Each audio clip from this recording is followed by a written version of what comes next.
She got her hands upon her knees down there. She flies. Hi, say hi. Damn, y'all know about them yin yang twins. Dude, that shit, I remember when that shit would go fucking hard. The fucking Whisper song, the only song you could listen to in the library on full volume. Where you see my dick? Hey bitch, where you see my dick? I'ma beat that pussy up like wham, bam. Beat the pussy up, beat the pussy up. Yeah, have y'all heard the censored version of that?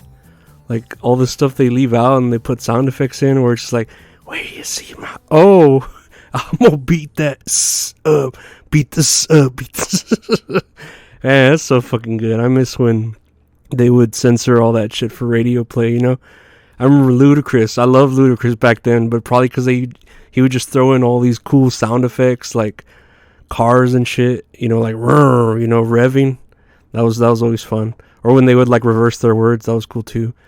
I also love like the cable versions of movies when they have a lot of profanity. I think Rush Hour was like that, and Friday I know was definitely like that. And I mean, I'm gonna confess, I've never sat down and watched Friday in its entirety, you know, but I know when I would be at work and they had the break room TV on, I would see bits and pieces of the cable version that was edited, you know, and you would see Chris Tucker, like, instead of man fuck you, he's like, man forget you. Man. I remember me and Linda always said, man forget you, but you'd see his mouth that's mouthing fuck, you know, but he's saying forget you. Oh, those are good. Those are the fucking days. Badger, badger, badger, badger. Mushroom, mushroom. Snake, snake. Ooh, it's a take. Sometimes I'll watch those like BBC documentary shits on the YouTube. And I remember watching one where like a male penguin came back to his home after, I don't know, a day at work. And his wife was like in bed with another male penguin. And so the two males like started fighting all rowdy where they're like pecking each other's eyes and trying to rip each other's ears off and shit. And in the end, the male penguin who came home, like to that home wrecker, he got his ass kicked where like I think he lost the eye and it at least was bleeding from the ear.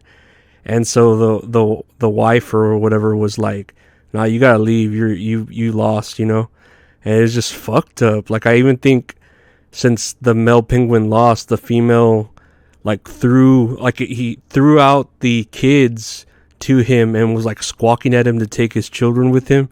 And so yeah, he had to take his kids and leave. And so fucking bitch penguin staying in the home that he built, working his penguin job, getting fish, or you know, in herds, staying warm or whatever they do for work, and now it belongs to her and the home wrecker, you know. And he just has to raise his kid, and like his kid knows that he got his ass beat, you know. They say, why? Tell them that it's human nature. Why? Don't they do it that way? Speaking of penguins, isn't the movie Happy Feet fucking badass? You know that has Robin Williams too. I was talking about Robin Williams yesterday, right? Or the other day. I'm not gonna state canon. Such a crazy idea for a movie about a penguin that can't sing like all the other penguins who, you know, sing their heart songs, and he just tap dances his way into the bitches' hearts. Hell yeah, penguin. I remember back in my hometown, my buddy, and I'm not going to say his name to reveal his identity, so I'll just call him Dr. Pepper. But that dude, Dr. Pepper, would go around town, and this was back when I was in high school, and he'd spray paint cool little cartoon penguin, his own little design, all around town, like, you know, as a little Easter egg. You would just see it when you're walking around town. Anyways, one night, I guess he went right into the middle of Main Street and spray painted his penguin, his signature, all big on the side of a Bank of America building.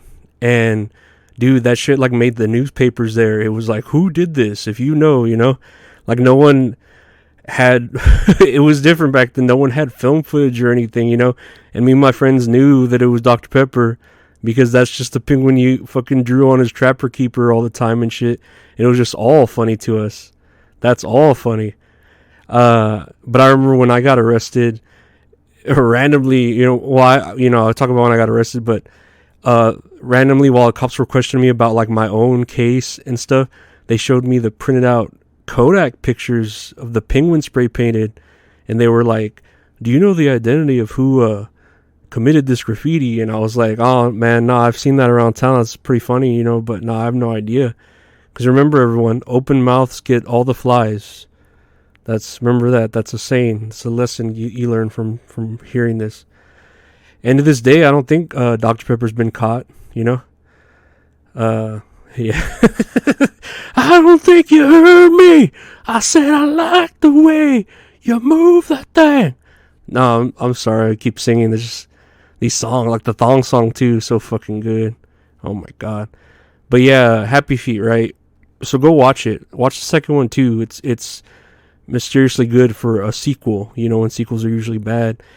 You know, fun fact, the director of the movie Happy Feet, which I had to look up his name because I couldn't remember it, George Miller, has only really directed 2 movie series in his like whole life, and he's an old man too. So like the 2 were Happy Feet, right, and the Mad Max series, which if you know about the older ones with Mel Gibson, I've never seen those, but the more recent one with Tom Hardy and Charlize Theron, Mad Max Fury Road, was fucking badass. Dude, like, if my career as a movie director was just 2 movies and they were Happy Feet and Mad Max, I'd be fucking satisfied with my life, man. Like, that's all I would share, you know? But I wouldn't share Christmas music. Is that the segue I wrote here? Okay, yeah, man, fuck Christmas music. It's going to start playing, right? I swear, people need to start writing new Christmas music. It's like the same 5 or 6 songs, but they're just sang by different people singing their own renditions of them. I know, didn't like Sia, right? Sia. How do I say that? Sia? The one with the big hair. She tried to do a Christmas album, but it didn't really do well. And I guess that's just not good business for Christmas music. So, makes sense, I guess. Unless you're Mariah Carey. More like Mariah Scary, am I right? Because she's starting to get old. Like, turn sour like a lemon in the back of the fridge you forgot about. Nah, she has some hits, though, Mariah Carey, like Emotions and Fantasy. That one was in Rush Hour. Hey, there's a callback, because we talked about Rush Hour earlier, just for a little bit. But I remember when I was trying to get, like, into random pop music, I saw Mariah Carey put out an album, and it had a song on there with T-Pain. The song's called Migrate, if you ever want to look it up. I don't blame you, though, but it's a pretty badass song, and it made me like T-Pain even more, because, yeah, besides him, like, being part robot, that guy can sing pretty well with auto-tune, without auto-tune, however you want to say, but he's pretty much mastered it like a fucking kung fu style. The biggest thing I love about T-Pain, though, and again, these are deep cuts, I don't know if you've ever heard of this, but he did an Adult Swim cartoon musical called Freaknik the Musical. And man, it is so good. If you haven't heard of it, if you haven't seen it, the art style is very Adult Swim like cartoon, you know.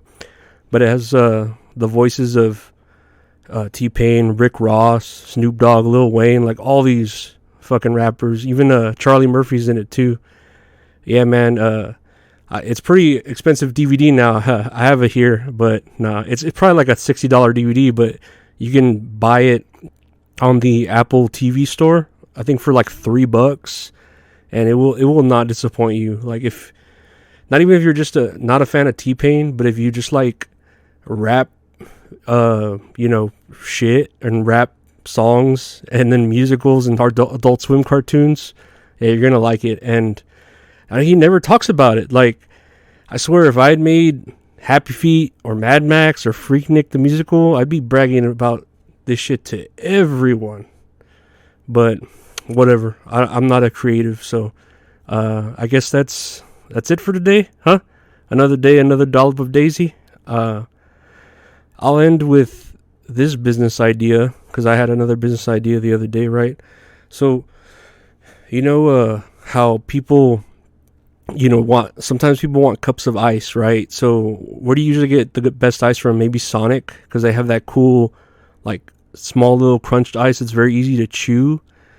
And, some people just like cups of ice to to chew on or to fill their own drinks with. Well, I think grocery stores should start selling like one-time use cups of ice. Like they have a 16-ounce, nice cup with maybe the Sonic-looking ice in there, sealed at the top like a ice cream cup or something, and it's frozen, but the ice is ready. So you just pour your own, room temperature drink in there. Like let's say you had one in your car already, and you don't want to stop at like a fast food place where you're like, oh, give me a cup of ice, or you just feel like chewing on ice because you're a sick masochist and you just like feeling pain in your mouth. But yeah, that was my idea, individual cups of ice. I know it's real wasteful for the environment, but I mean, whatever, everything's wasteful in the environment at this point, right? You could even put bits of fruit like strawberries or cucumbers in the ice frozen in the cup, so you could pour water in there and it's infused now, I guess. Huh? Whatever, right? I don't know. I'm not a businessman. I just make up these crazy ideas. But you know what? You can do me a favor. Tweet at T-Pain. It's probably at T-Pain on Twitter, and tell him about my idea, right? Ask him how he likes his ice, and maybe he will think you're talking about jewelry because he is a rapper and he doesn't think you literally mean ice, but we're actually literally talking about ice, so it could be our little inside joke. Alright, now I'm done. Take care.